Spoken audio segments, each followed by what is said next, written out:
Absolutely. Neil, if you're watching. Yeah, he got me there, but yeah, fair play to me. And to be honest, he'd done a Scouse accent, but because he's lived in Liverpool, he had it down to a T. So yeah, it was yeah, he got under my skin. Yeah, I love the way he started to talk about that. Yeah, so welcome to Team Talks. That's how we do things on the show. Right up, That's your welcome. So we're going to kick things off with the headline act this weekend as Arsenal head to Aston Villa, with Villa doing the double over the Gunners last season. Of course, we are playing tomorrow in Villa Park. It's the first match this year. I am very, very motivated. I am very focused how we can compete as soon as possible in our best level, because some players, they are adapting, they are as well getting our idea, but not completely like I want yet. But of course, tomorrow we have to get our best performances collectively and individually to beat them. No, and you know that I cannot talk about any player that is not with us. There is still time in the market, both ways, for all the managers, for all the teams here, and you can tell how busy it's getting. Can we assume it's something that is going to happen soon? I don't assume. The full focus is on the players that we have at the moment, the big match that we have tomorrow against Aston Villa, and that's where we're at. I think I'm going to get a similar answer, but I'm going to ask about Eddie and Katia leaving the club as well, and there's interest from Nottingham Forest. Do you expect Eddie to go over the next week? I expect Eddie to train with us today to be prepared for tomorrow, and that's it. And whatever happens, it will happen if it's good for everybody. Moving on, I assume you've always had belief, but when you look at the squad now, do you see belief that maybe wasn't there 2 years ago? A bit of a surprise, Arsenal were in the title race 2 years ago, you obviously got a lot closer last season. When you look at your players now, do you sense that they feel it's their time? I always had that feeling, believe in our players, that we have to trust them, I have to trust them, you know. That's the only way to get the best out of your team, out of your individuals, and we always have them. Is to achieve what level, that's something else, you know. But obviously we know what we want, and it's not other thing that perform at the highest level every game to earn the right to win it. And tomorrow is no difference, it's the second game, and this is what we're going to do. And obviously Aston Villa were the only team to beat you twice last season. What was it that they did particularly well against you, or that you couldn't work out against them? Well, they scored and we didn't. Very simple. In 2 games, even though we had enormous amount of chances to do that, and that was one of the big differences. There are other details for sure that we have analyzed, and we'll have to do better tomorrow. But yeah, and because they are a really good side, really well coached. What makes them particularly difficult to play against? They dominate every aspect of the game, you know. You give them a space to run, they are phenomenal. When they have no space and they have to find spaces, they're able to do that. And in restart set pieces, they are at it. That's why they did what they did. Just finally for me, 4 of the Premier League managers now are all Basque. Yeah. What makes Basque? Big community, yeah? Yeah, I mean 20% of the Premier League managers are... Go to San Sebastian and then come back and then ask me that question. You all have to go there because it's a beautiful place, beautiful city, great restaurants, great food, great culture. What makes you such good football managers then? Probably the passion and the education that we all got. And then, yeah, we all need opportunities and chances. Someone has to believe in you. I think what Unai and Julian did for us is incredible because they set the standard so high. They won a lot. The way they coached the team, the way they represented the clubs, it was at the highest level. So I think that gave a platform for the youngest one like myself, like Xavi, like Andoni, probably to end that curiosity, say, okay, maybe there are coaches here as well. So I think we have to be very grateful to those two. Do you and Andoni and Julian and Unai have a WhatsApp group or anything? No, we don't. No. That's good, that's good. Thank you. Okay, Sarah from KLP. Hello. Hello. Timber replaced Zinchenko against Wolves for a short time, and he really showed what you've been missing, like aggressive, ball carrier, winning all his duels. With Calafiori added to the squad, can we expect at any point to see him be used as like a midfield alternative as well? Yeah, he is. He can play in various positions. His versatility is one of the biggest strengths. Obviously, we missed him for 11 months. It's great to have him back. He played some minutes, quality minutes the other day, like Alex did as well. But I think Alex was really good as well, especially in the first 60 minutes against Wolves. And having that capacity in the squad to turn things around and find other things that the team is needing in that moment, I think is something very valuable. Players have spoken a lot about how effective you've been in getting the team in the right state of mind. They said this pre-season felt very different mentally as well. How has it been for you mentally as a coach to go through these seasons, develop the project, develop the squad, and keep everyone resilient and yourself ready? It's great. It gives you so much energy. In our jobs, every day is something new. Someone you want to unveil and try. The players give you so much information, so much to think about. And we have a staff. They're all curious. They all want to get better. They all want to evolve. And this is why transformation happens, because everybody's in the same page on that. And Declan Rice, he said his best position is a 6, but he loves and gets excited playing as an 8. So, in his Arsenal career and future, do we expect to see him as both and develop as both, or do you see him as a 6? I think so. And at his age, I think it would be a big mistake not to do that and not to have the capacity to play in different positions. And then within the game, he will have a different role in relation to the opponent as well and what they do. And last year he showed that he has the ability to shift from one game to the other, sometimes in the same game, and to have players like that with the short squad that we have is really important. Thank you. Hi. First away game of the season this weekend. No team took more points than Arsenal in the last 2 seasons away from home. How much confidence can a record like that, past performance, give the team before going to something like that? That we've done it. That's the confidence. Now we have to show it again, and tomorrow we have to go there. Obviously, with that belief, being very clear what we want to do and what we have to do to earn the right to win the game, and we'll certainly try to do that again.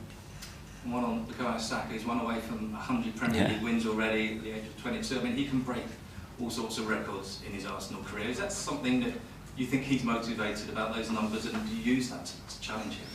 That's a question for him. Obviously, when you look at those numbers at his age, is very, very special, especially in the position that he plays. You said a different position that can be more consistent like that, but a rare thing to see, and big credit to him.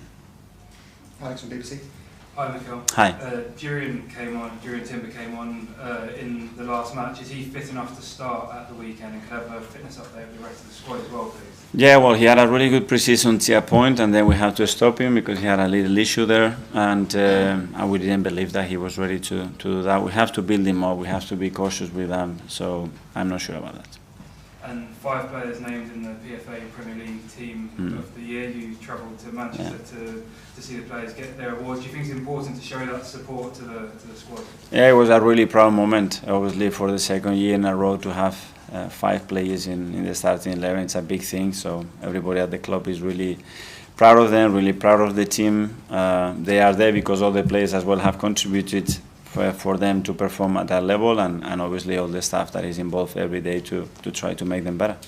You've spoken of how the transfer window is open for all the managers. Will you still be looking for players up until the end of the window? Do you have a number you'd like to bring in? We have to, because anything can happen both ways, and you have to be ready, and especially in the last week you better be alert and be prepared, because a lot of surprises can come for many different reasons, and we are prepared.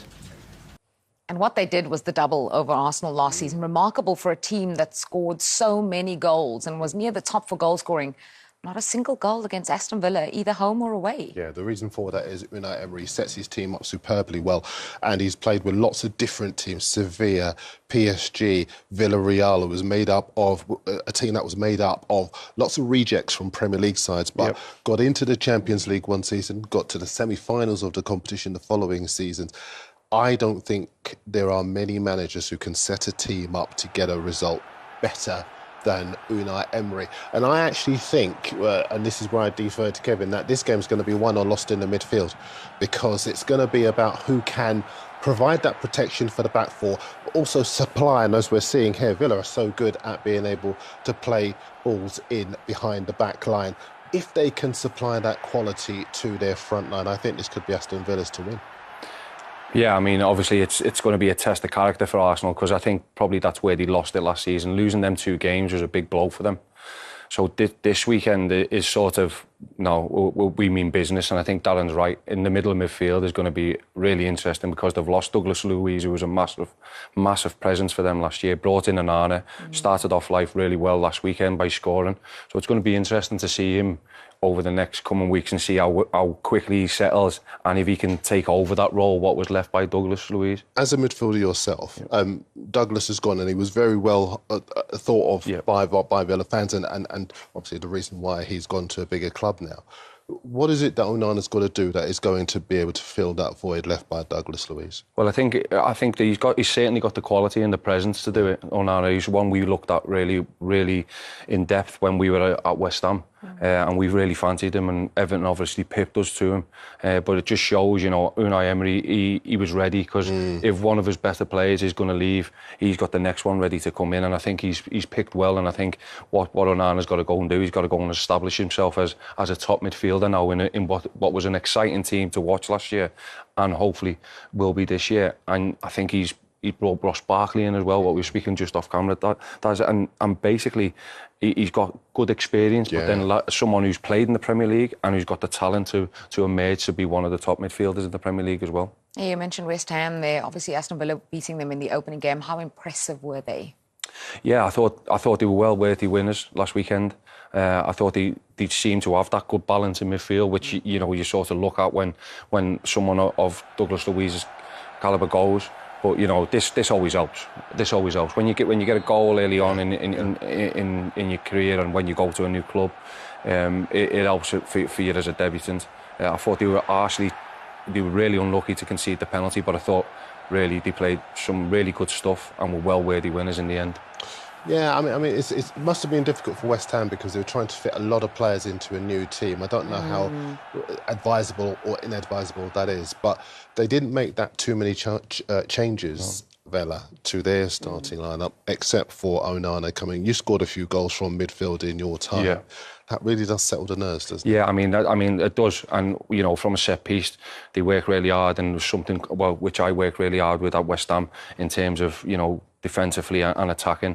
I was with, David, me and him would work one-to-one with it, and we were quite successful. So we would have been really disappointed, for 2 minutes into the season and you're losing a goal from a set piece. So I think that'll be the same with the West Ham backroom staff. And for me, I think with Onana scoring that goal, it's just going to come on leaps and bounds for them. West Ham, I think they only put 2 debutants on. That's right. Yeah. So you sort of think, okay, well, where does he go this weekend, going away to Palace, which is going to be a difficult fixture? So it's really interesting. It's really interesting for week one. And I think if you look at all the teams at the beginning of the season, they never really put the debutants in. There's maybe 1 or 2. Yeah. So I'll be really eager to see the team sheets come out tomorrow afternoon.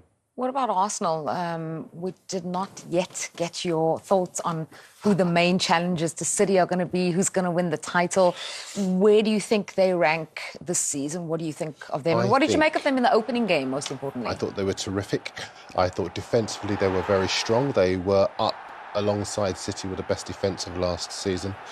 And it's quite interesting that where they strengthened was in central defence. Calafiori came in to a defence that was already very strong with Saliba and Gabriel, but that's the platform that they want to use to build on. And as Kevin will tell you, if you get that right, then your front six can go and express themselves. But you've got to get that defence right, and I think that's what they did so very well. Jurrien Timber's going to be like a new player for them because he missed the whole of last season. Yeah. They've got options at right and left full back. They are a really good, solid, settled back five, and I actually think this could be their season to win it. I think bringing that centre half, I think that was because Saliba and Gabriel didn't miss a game last year. So it's obviously making sure that they've got that real quality, because if you're going to take City to the last minute, or the last game and everything else, you're going to need that strength and depth in the squad, which makes it much tougher for Man City to win the league as easy as they have done in the last couple of seasons, I'd say. There's also that element of revenge for Arsenal, which makes it so exciting. And we talked about it. We heard Arteta talking about it there in his quotes as well. As a player, how much are they remembering those 2 games and taking that kind of hurt with them? Yeah, well, what you don't want them to do, you don't want them to sort of look back on last season and sort of get emotional about it. What you've got to do is go and make sure that you put out a statement to City to say. And I think that they did. They made a better statement than they did the season before. Now it's about them making another statement and an early one to say, look, we're going to be with you all the way here this season because you set the bar high, but we're willing to now go and match it and even make it higher. And I think that's what Mickey's been trying to do, hasn't he? And trying to instill in his lads in Arsenal that we're winners and we've got to be winners, and now we've got to start proving it. They're going to be annoyed with me, but I've just got to squeeze one very We don't expect anything less. I've just been really fascinated by the messaging. You were stressing what the messaging should be. Yeah. And obviously in midweek we saw that story about the pickpockets with Arteta. He had a do. Yeah. He hired some pickpockets. They took some stuff from the players, and then he said, "Look, that's a reminder. You've got to be alert at all times." Yeah. But the messaging, from your point of view, is that all important in terms of getting the right messages? Because you were just giving us one there in terms of don't look back, look forward, don't get focused on the revenge, focus on the job in hand. How important is that? Most definitely the most important thing, because as a squad, they've done it. They've took City, they've took them to the wire. But what it's all calm while all the storm around them going on. And I remember, when speaking to Mickey after games and stuff like that, his big thing was we can't listen to the outside noise. Yeah. So all this about Aston Villa beating us twice last year, that's gone. Like, this is a different Villa. This is a new Arsenal. This is us now. We're better than we were last season. We're ready, and we've now got to put a statement out, and they're the words and the messaging he'll be putting out. We're not talking about last year no more. We're talking about this year and what we're going to do to try and win that Premier League and snatch it from City's hands. Well, fascinating, because obviously for the fans, everyone's all talking about the revenge element, but we are looking forward to that encounter. Welcome back to the show. We're now in I'm going to call it an educational part of the show for me, as we're going to talk about new players, new signings that have joined over the summer. We're joined by Johnny Whitmore. He's head data analyst at Opta, and he's going to show us a few graphs and help us get to know some of the new signings that we've started to see in the Premier League. Exactly, that's the plan. So what I'm going to show through today is mostly around Opta radars. So this is a new way of visualizing data. So what it does is it breaks down a load of multiple different data points into one, hopefully, at the end of today, an easy to understand graphic. So a quick overview of style. So we're going to start with Declan Rice. So you can see here 9 different slices, each of which represents a different skill. So you've got the kind of shooting in the offensive metrics in the top right, the more physical metrics down at the bottom, and the more creative in possession metrics on the left-hand side. So what we've got here is his comparisons against other centre midfielders, compared against top 5 European leagues of the last 10 years. So the bigger the slice you get here, the better they are in that particular skill. So as you can see, Declan Rice is exceptional in almost every skill he has. He's not doing too bad, is he? As you would expect. His attacking metrics have really kind of shot up since he's gone to Arsenal again, as you'd expect. So if you take his shots slice there, so you've got 80 in that slice, which means that he's better than 80% of centre midfielders that we're comparing him against. In that metric, right, it's a percentile. So he takes more shots. It's a percentile, exactly. Doesn't mean he's took 80 shots last season. No. Right, OK. Just wanted to point that out. So he's a pretty well-rounded player, Declan Rice. He's pretty impressive in all areas. Yeah, I mean, it's interesting because you said that he's better than 80%. And, like, aerial duels 1 is 53%. Now, I would have thought he'd be 80% in there. That surprises me. Yeah, so I guess it's against the population. So it's 10 years worth of players. So I think you mentioned James Milner earlier. There'll be 10 James Milners in here. So you've got 10 years of James Milner. You're against other defensive midfielders, but the ones who are going to win those aerial battles, the Součeks, those sorts of players. So he's still above average. Yeah. Maybe it's more towards his role. Maybe he's not having to contest as many aerial duels in that sort of position, particularly at Arsenal, I guess. And he's taking set pieces as well. Exactly. I mean, both defenders, but the graphs look completely different. Exactly, and that's why I talk about stylistic differences. So Calafiori's his carries are naturally something everyone probably saw at the Euros. He was one of the kind of better players in an underperforming Italian team. He likes to bring the ball out from the back. You mentioned the fouls committed there. He's in the 82nd percentile. He's Italian. Slightly different style.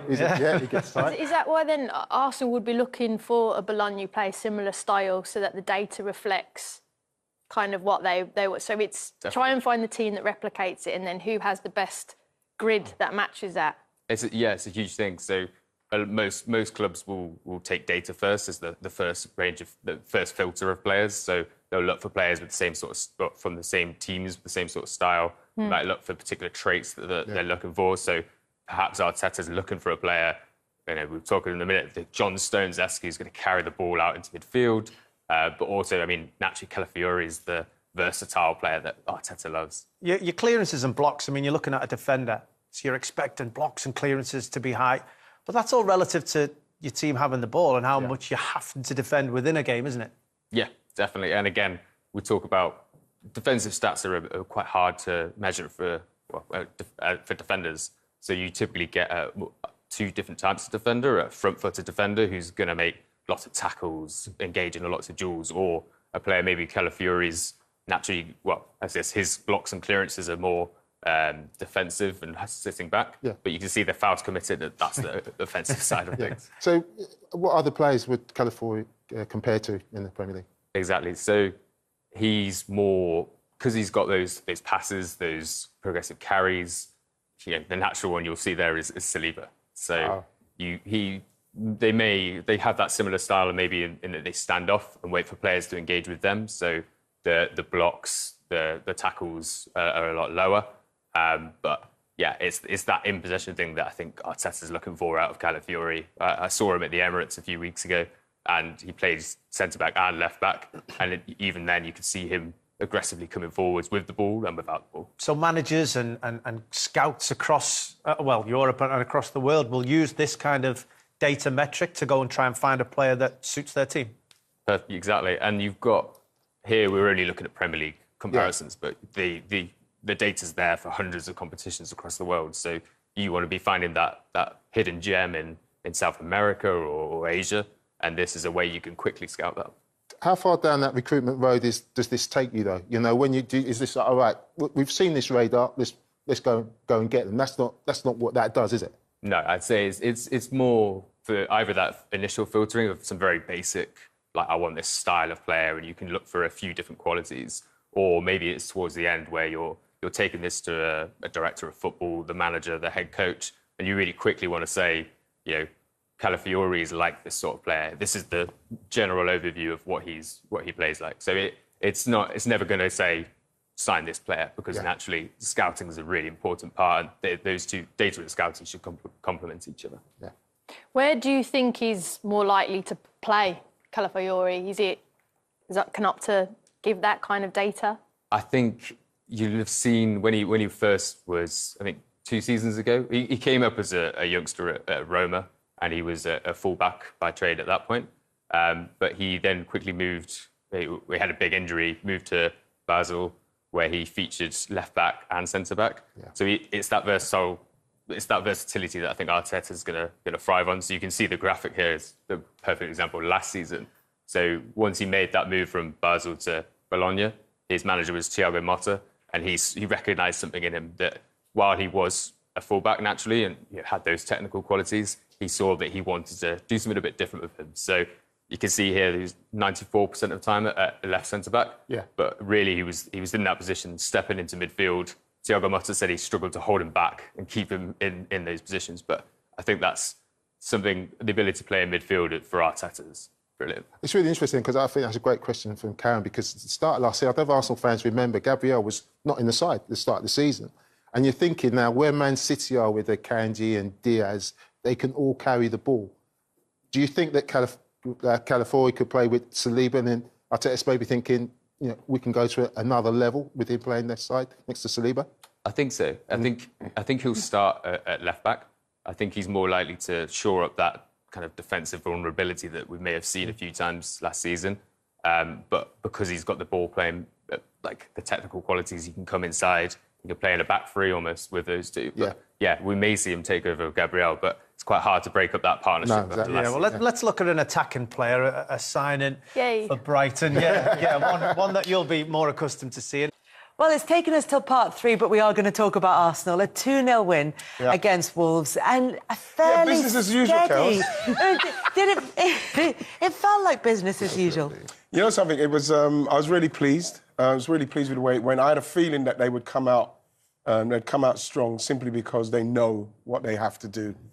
You know, you're chasing down City. I'll probably say that's not the first time you're going to hear that this season. And you have tell to you start. what, I feel like just listening to people's predictions, there's a bit more confidence around Arsenal this season. You know I what, think, than Kels? there You know has what been I'm over the last thinking, though, couple of guys? seasons. Darren, Sean, I'm thinking people are so desperate for someone else to win. They're throwing Arsenal in as you know, the little brother. You go and see if Mummy's doing right. You know what I mean? It's like, I just feel like, yes, Arsenal are very much challenging for it. We saw that last season. It's only 2 points. It's only 2 points, but it's still, you know what I mean? And I still fancy them to do it, but it's going to be tough. I thought they started the game very well. There was a spell where Wolves kind of came into it, which was a little bit of a worry, but then we got the next goal, and it felt very military. They got the job done and continue to build now. Dad, ain't you worried though? Like, I think in terms of Saka, Declan Rice, Saliba, but they haven't had a break. They've basically gone through nearly 2 years, and now they're going into like the third year straight. You know, it's a good question simply because when you look at those guys, our main guys, Saka, Saliba, Rice, Gabriel, none of those guys, none of them got injured. It's a big worry. But what was good to see was Saka getting taken off in that for 10 minutes. Obviously, you know, I know there's still signings to be made. Some kind of cover for Saka would be helpful because the levels he's getting to, the amount of games he's playing, at some stage, he does need a break. So it was good to see him come off. But at the same time, I love the intensity in which they started the game and the way they ended the game. Do you know, funnily enough, I'm not going to talk about the offence. I'm going to talk about defence because they are so good at the back. Yeah. They're so organised, and that is always going to provide the platform, not just for them to compete for the league, but for the offensive players to do what they do best. And I think bringing in Calafiori was a great move because he does give you that depth in that position. But Jurrien Timber looks like a new player, you know, because he didn't have him for the whole of last season. And he is quality anyway, but slotting into a side where he knows now the way to play, he understands what the job is. It just gives Arsenal, as a team, as a unit, so much solidity and a great platform. Well, that's what build. It was last. It was. Listen, what was we? It was 5 goals. I think we scored less than City. Yeah, 5 goals. You know what I mean? Losing out by 2 points, Kels, and people saying, "Oh, you're going to buy someone? Do you need to buy someone?" I think if Gabriel Martinelli and Gabriel Jesus have better seasons, I think they can fill that void of those goals. Yeah. Arsenal know they're going to need to get 90-plus points. And like I say, it was a really business-like start, and now you're hoping that certain players will just step up a bit more, and they're going to need to have that same kind of fortune with the injuries. What I think is going to be also important is that now they know how high the bar is. They cannot slip. They slipped in December. They lost games against West Ham and a couple of others as well. Fulham as well. When City were off at the Club World Cup and nobody took advantage. Nobody took advantage. Then they went to City and they were in a defensive mindset rather than a front foot mindset. That's going to have to change if they want to beat City this time around because City have been very similar to Liverpool. Not that many changes. And yet they still go in with a settled side, same mentality, real hunger. Arsenal going to have to now, with that pickpocket story, I'm sure everyone's heard it already. They had an event. Arteta hired a pickpocket. It's really weird. No, it's not. It's really weird. You should explain it. You should explain it, Darren. Because... So they had an event and Arteta hired a pickpocket to basically go through a few of the pockets and take some of their stuff. And when he told them to turn their pockets out at the end of the night, they were missing some items. And he said, that's a reminder to always be focused on your surroundings. That is weird. What are you saying? He needs to have a day off? You know something? I just think that we're dealing with... But do you know what? Sorry, just what I keep thinking about when I hear that story is the player's reaction. You know that second after he said that, see, always be alert. Yeah. And then just the players all sitting around going... No, I think it's been like very visionary. It's you know, innovative in trying to motivate.